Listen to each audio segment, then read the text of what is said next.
The Miracle of the Andes, a detailed survival story.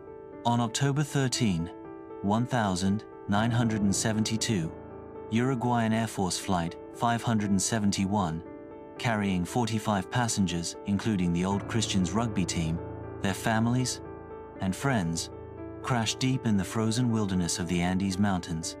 The journey was supposed to be routine, a flight from Montevideo to Santiago, but weather conditions turned deadly, and the plane clipped a mountain peak, breaking apart violently. 12 people died instantly. Survivors, battered and bleeding, found themselves trapped in one of the harshest environments on Earth. Snow-covered mountains stretched endlessly in every direction. The temperature plunged below freezing at night. The fuselage of the wrecked plane became their only shelter. In the beginning, hope fueled them. They believed rescue teams would find them within hours or days. They rationed the few supplies they had: chocolate, wine, a few tins of food. They melted snow for water. They kept each other warm during the brutal nights. But days turned into weeks. On a small transistor radio, they heard devastating news. The search had been called off. Nobody was coming. As starvation set in, their bodies began to waste away. One by one, the injured and the weakest succumbed to the cold and hunger. Facing the unbearable, they made a collective, haunting decision to survive. They would have to consume the bodies of their dead companions. It was not a decision made lightly. It came after days of agonizing moral struggle. A second tragedy struck. An avalanche buried part of the fuselage, killing 8 more survivors.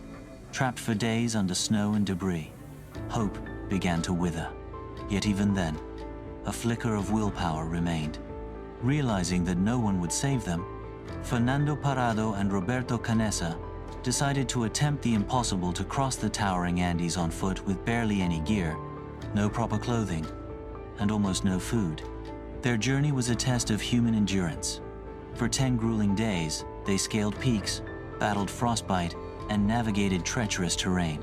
They survived on minimal supplies and pure determination. Finally, after crossing what seemed an endless sea of mountains, they stumbled upon a Chilean shepherd who alerted authorities. On December 20,000, 972 days after the crash, rescue teams reached the survivors. Of the original 45 passengers, 16 were saved. The story of Flight 571 is not just a tale of survival against nature. It is a story about human courage, love, sacrifice, and the will to live when everything else has been lost. Their ordeal forced them to confront unimaginable choices, yet it also revealed the incredible strength of the human spirit. Today, the Miracle of the Andes stands as one of the most powerful examples of resilience and survival in modern history. The snow-covered peaks, once their prison, now stand as a silent monument to their will to live.